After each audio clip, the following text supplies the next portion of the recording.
So every time you affirm, I want you to say it from a place of, make that connection of, this is me now. Now that doesn't mean you have to believe it. It just means you're saying it from the state of the new you, not the state of the old you. So a lot of you don't really understand the difference. If you're constantly affirming from the state of the old you, that's the state of desperation. That's when you feel like you're doing it and it feels like you're constantly reminding yourself that you don't have it yet. But if you step into the state of the new you and say it from that person, from that identity, from that embodiment, it feels like you're saying it and you're reaffirming something you already know is true about yourself.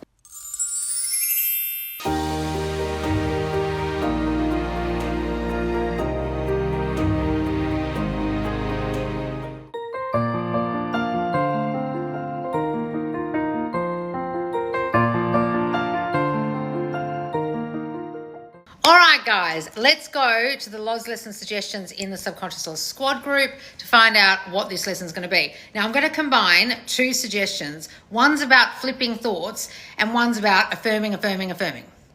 So let's talk about that and how that gets you in the state or doesn't. Your new embodiment, your new state, okay? Because that's what we're trying to do here.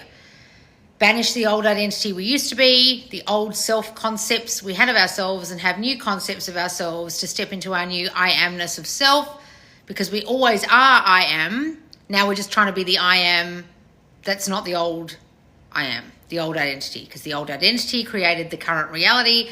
And if you want to change the current reality, you have to change the old identity, because the old identity is what caused it. Are you guys getting this? All right. Let's go to these suggestions. Some coaches advise to affirm. These are long, just bear with me. For our new state. Some coaches advise to affirm from our new state.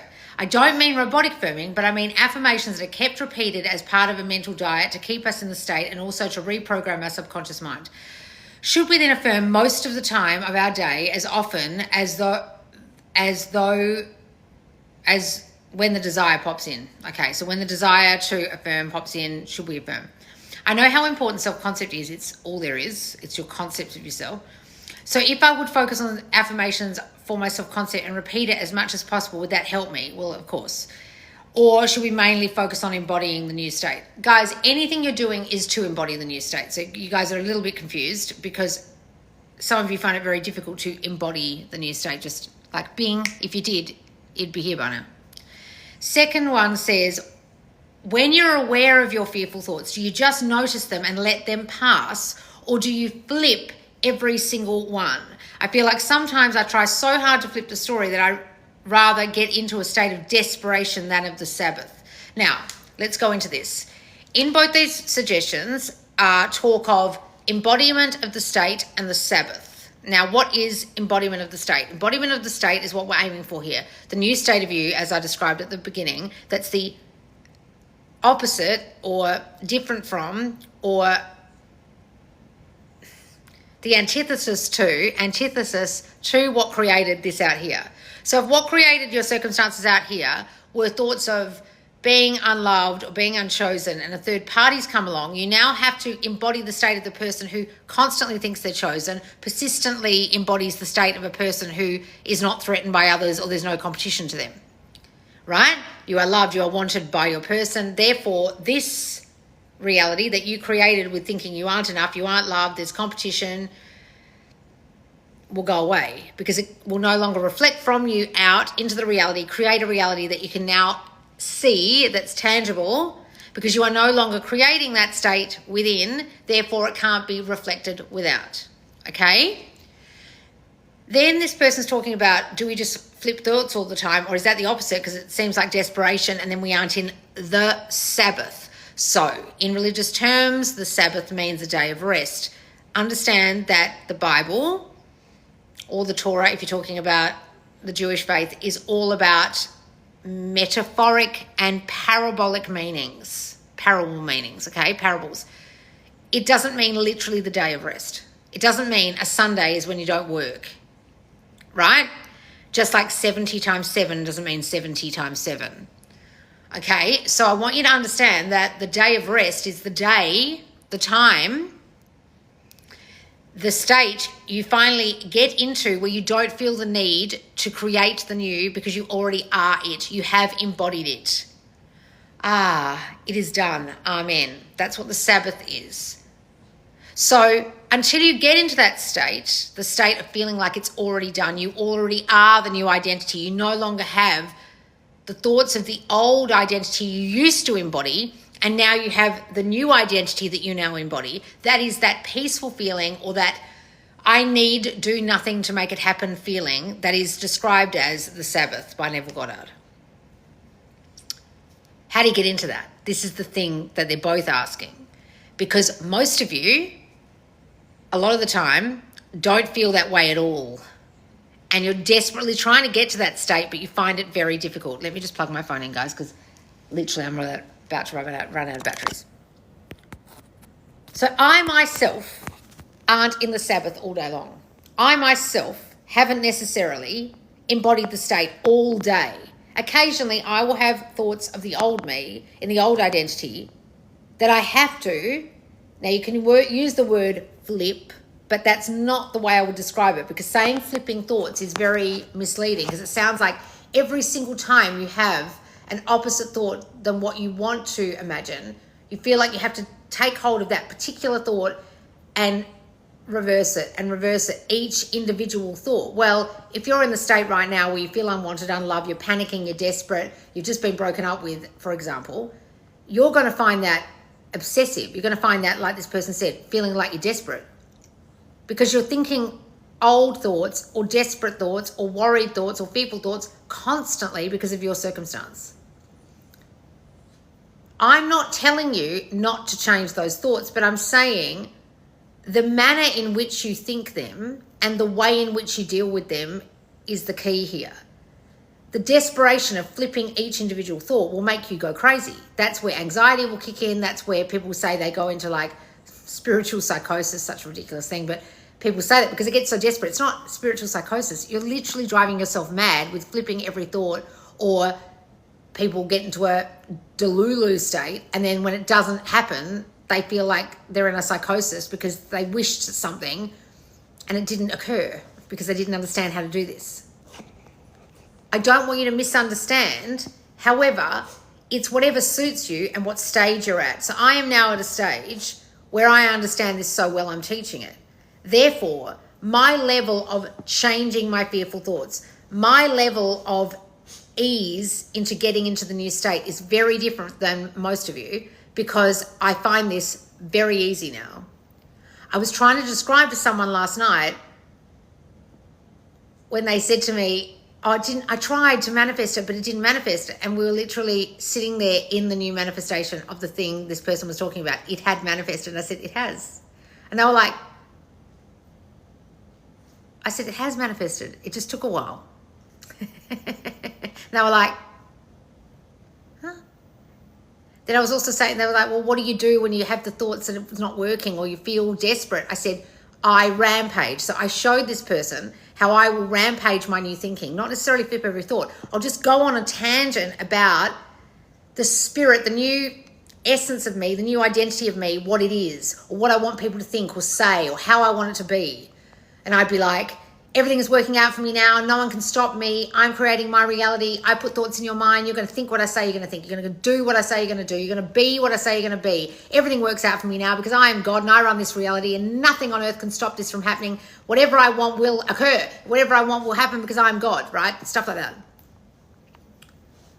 That's what I do. If I catch myself thinking those fearful thoughts. However, I might catch a fearful thought and flip it, if you want to describe it that way. That's fine.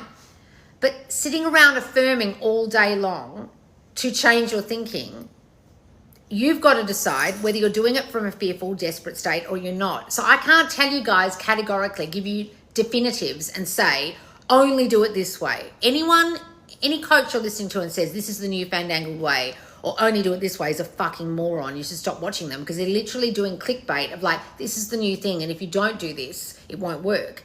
Well, you do it however it works for you. It's like weight loss. Somebody might go to the gym and lift. Somebody might do Pilates. They still get the same result. It's up to you. Guys, it's however you want to do it, however suits you, whatever suits you.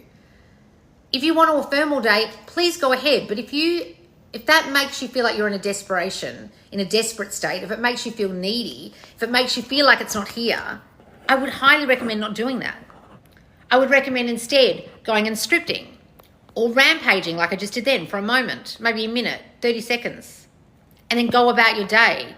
Don't spend all, I mean, how can all of you spend all day affirming? I just don't understand. I have a job. I have a life. I can't spend all day fucking affirming. I don't know what you guys are doing if that's what you're doing. Like, I understand that when you're in the beginning of this and you've just started and your thoughts are consuming and all consuming, you may feel the need to do that, but you can't sustain that. It's unsustainable. Now, I'm not talking about robotic affirming. When people describe robotic affirming, it's like it becomes like gobbledygook out of your mouth or in your brain because you've said it so many times it has no meaning anymore. Like Bart Simpson writing on the chalkboard, I will not, disobey my teacher, right? So if you're going, I'm loved, I'm loved, I'm loved, I'm loved, and it has no meaning, no conviction, no nothing behind it, you're not embodying anything. You're meant to be embodying whatever you're thinking, embodying whatever you're saying, embodying whatever you're affirming. You've got to do it with conviction, right? So a rampage for me, or saying affirmations with conviction in my mind is the way to do it, not that robotic shit. So I would question if you are affirming constantly, are you doing it from a state of conviction? Are you thinking this is me now as you do it? It's like the mind-muscle connection when you're lifting, right? So if you're in the gym and you just lift a weight, you're just lifting a weight. But if you connect your mind to the muscle, so say I'm trying to build my bicep right now and I lift a weight and I do a bicep curl, I think into the muscle, right? That muscle will grow if I do that because I am now connecting my mind to that muscle and that muscle is now engaged. If I just do it like this, it does pretty much fuck all. You ask any personal trainer. You are not making the mind-muscle connection, guys, when you affirm, a lot of you. The muscle of the meat of doing the affirmation. You're not connecting your mind really to what you're saying. You're not connecting your mind to your mouth. You've got to connect your mind to your mouth or your mind to your thought. It can't just be ad nauseum. It can't just be bleh. Can't just be robotic. Are you having a mind muscle, a mind thought connection? Are you? Because if you're not, that's when it won't work for you. And that's when you'll feel like it's a desperate, needy thing you're doing. That's when it will feel like you're doing it like a robot. That's when it will feel like I'm not in the state. I'm constantly reminding myself that I'm not in the state by affirming. However, if you do it with conviction, it's like you're reaffirming, that's what the word means, affirm, to say as true, the thing you now think of yourself. So I want you to affirm, guys, using the word as it's intended, to say as true. So to reaffirm something means to restate that this is true, this thing, right? So every time you affirm, I want you to say it from a place of, make that connection of, this is me now. Now, that doesn't mean you have to believe it. It just means you're saying it from the state of the new you, not the state of the old you. So a lot of you don't really understand the difference. If you're constantly affirming from the state of the old you, that's the state of desperation. That's when you feel like you're doing it and it feels like you're constantly reminding yourself that you don't have it yet. But if you step into the state of the new you and say it from that person, from that identity, from that embodiment, it feels like you're saying it and you're reaffirming something you already know is true about yourself. At first, yes, it will feel difficult. At first, it will feel unusual. At first, you won't believe it, of course.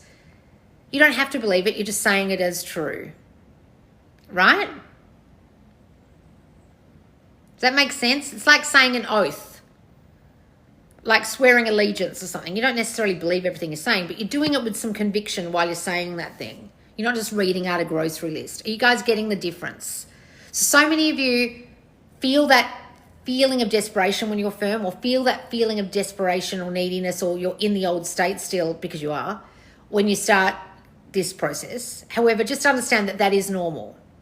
It's like Neville describes it as wearing a new suit or wearing in a new pair of shoes, and at first they hurt, or at first it doesn't fit, and then eventually it will fit you and it will mold itself to the new you.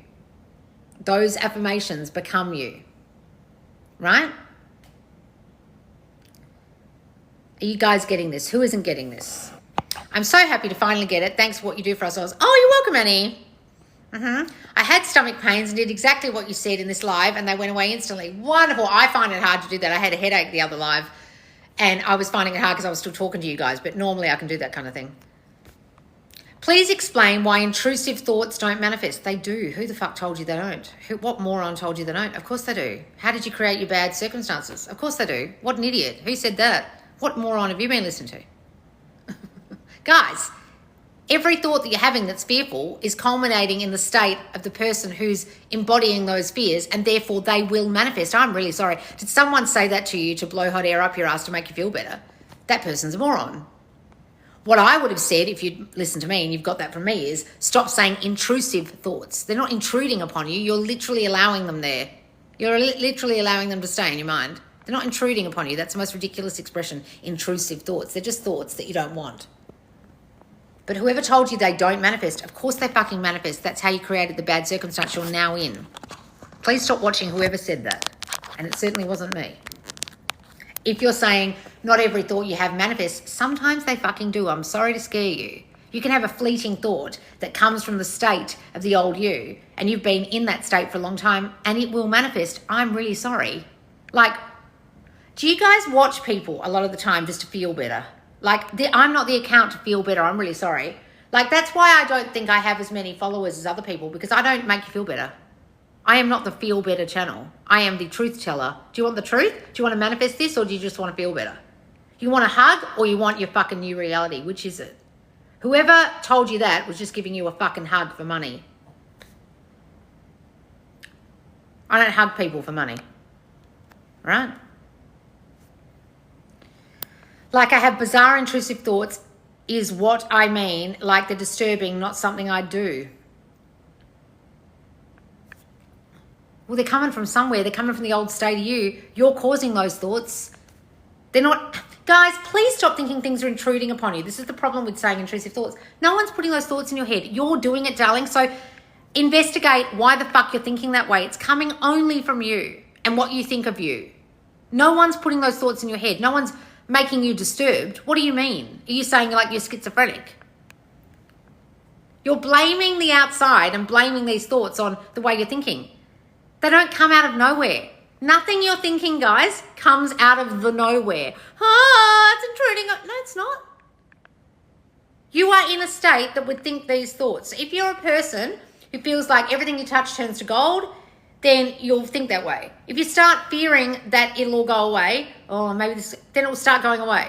And then you'll start thinking, everything I touch turns to shit. And then it will, because you're going to keep embodying that state of the person who everything they touch turns to shit. Then it will keep turning to shit. And every other thing you do and every other thing you touch will go to shit. And then you're like, but you started embodying the state of the person who thinks that way about themselves, and therefore everything turned out that way, because that's how this works. It's not intruding upon you. Please, guys, stop imagining something outside of you is influencing you, changing you, stopping you, intruding upon you. It's all you. It's all you.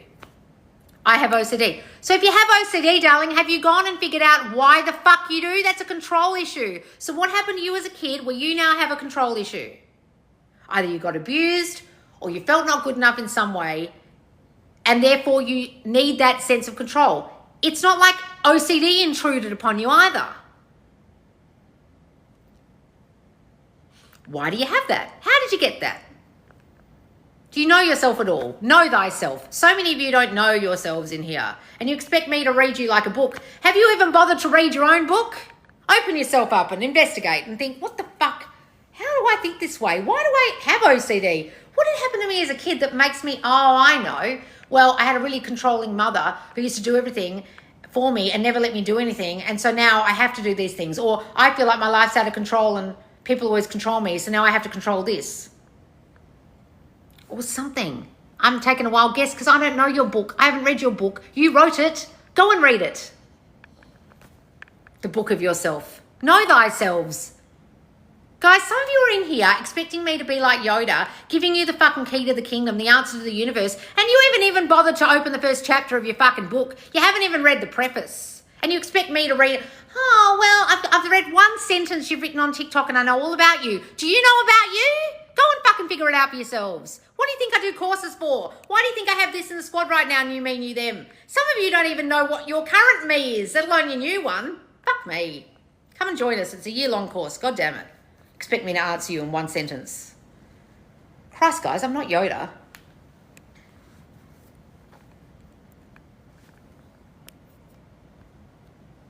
I've manifested SP back many times, but now we're off. Well, what did you do? Why does it seem harder to bring him back now? Because you're saying it is, you silly girl. Guys, fuck me. What did you do that made him go away?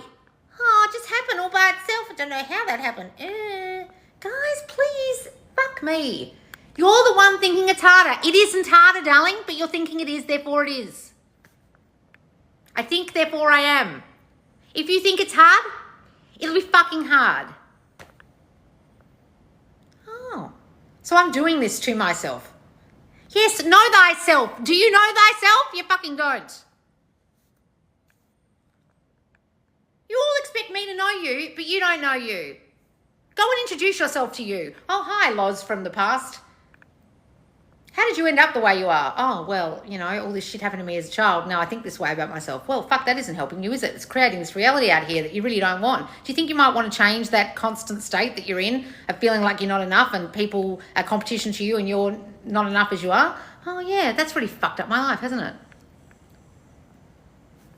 Know thyself. Please. Lol, Loz, you still make my day years later. Mama Chan, thank you, darling. All right, guys, are you getting this? I know it can seem difficult at first to change to the new you, to embody the new state. But I want you to know yourself, to know what state you need to now get into. So investigate what you're currently thinking, what you were thinking, because you're still fucking thinking it, because it's created out here. Now, have the new thoughts either persistently or on occasion or when they come up, however it suits you. You don't have to be a maniac about it, but at first you may need to be really consistent with it because it's really bugging you. Then once you get into that state, I want you to stay there. And when you fall off the horse, you get back on. You don't beat yourself up. And you get into the state of the I amness of self, which is the strength, the strong, the powerful state that I create everything out here. So once you've got a handle on that old thinking, I want you to really step into the state of your power, your God self. And so many of you think that's separate from self-concept. If you have the concept of being God, nothing is impossible to you. I have that concept. Do you? That's what I want you to get to. If you haven't got to that concept yet of yourself, you're doing this wrong. Go and watch my awareness trilogy, my I Am God video, followed by Brainwash Yourself, followed by The Power of Being. I'll put it here on YouTube when this is on my Subconscious Laws YouTube. So many of you don't get what I mean by the God state. It's not separate from concept of self. I have a concept that I'm God. Do you? No. That's why you're asking me questions about affirmations. That's why you're asking me questions about fearful thoughts. That's why you're asking me questions about intrusive thoughts, because you don't realize you're the only one controlling those thoughts. They aren't impeding on you. There isn't a set way to do this. There isn't a routine that's going to just manifest everything magically. You're the only one who thinks it does work or doesn't work. You're the only one who thinks it intrudes or doesn't intrude. You're the only one who thinks you are God or aren't God. You're the only one who thinks it's working or not working. You're the only one doing it, guys. Know thyself. Do you know yourself? Most of you fucking don't. Wake up, please. All right, guys, I'll see you later. Bye, guys. Oh, make sure to subscribe and follow me here. Bye.